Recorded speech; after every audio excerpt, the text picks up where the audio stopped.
ashe sabon shafi na bula.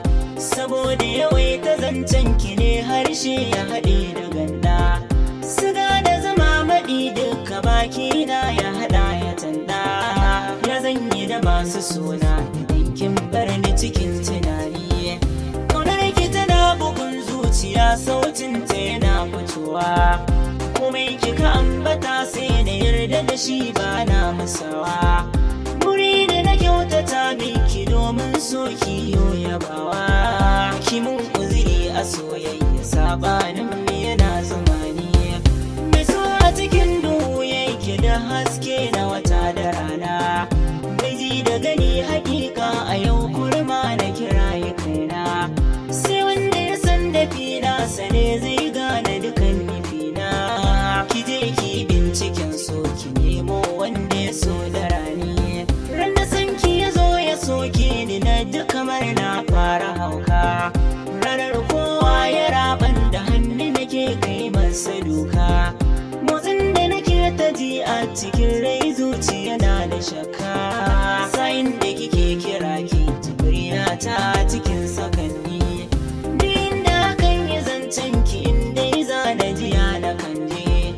Na ganna a duniya mai yawan fili tsakiyar gidaje.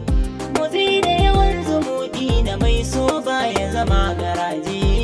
So ya kai su masoya kudu ba shaida ta kamanni. Alamun so da ƙauna da lissafa su ki fara irga. Jan hankali na ciki ni ga mai yin so na halatta burga. Motsi da ido yana miƙa saƙo wasu sinai da ganga. Aikin so babu gayya bari in ce wani ya tsaya ni. Da san ka yake yi ma uzuri komai kai baya kalla.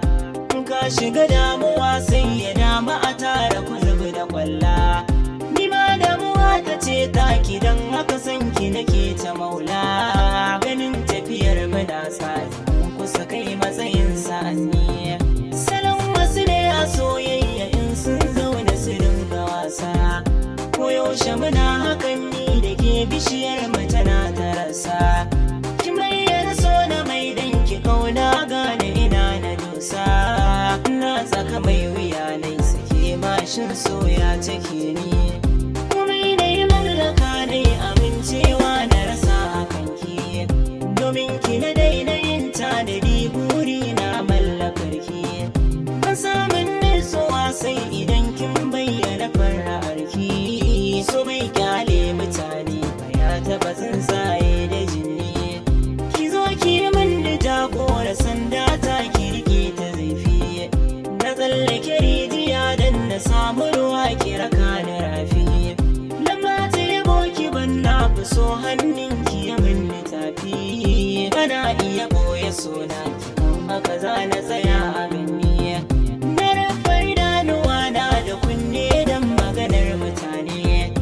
Akan ki mutum ya zage ni in ɗauka a rashin sani ne. Na tani so ƙaunar ki so kan fuska ya min zane. Da na kwanta mafarki ke na gamma cikin furanni. Kuna zauna da niyyar da yau aiki ba na iyawa. Ganin ki nake ki dai min gizo sai ki bayyana ki bacewa. Tarihin so na tsinta ya sanya maza da yawa macewa. Ba mamaki guri na da ne jiya ya hannun sukuni. Idan dai zabura na fi in garma a cikin dawakai. So bai san takama na ji ya jawo karayar sadaukai. Dalilin so akwai tabbacin an kwance naɗin sarakai. Shi ke nunan kurena baya da nai furcin kibarni. Gaban kirin na zauna kamar ɗan yara nake zamowa.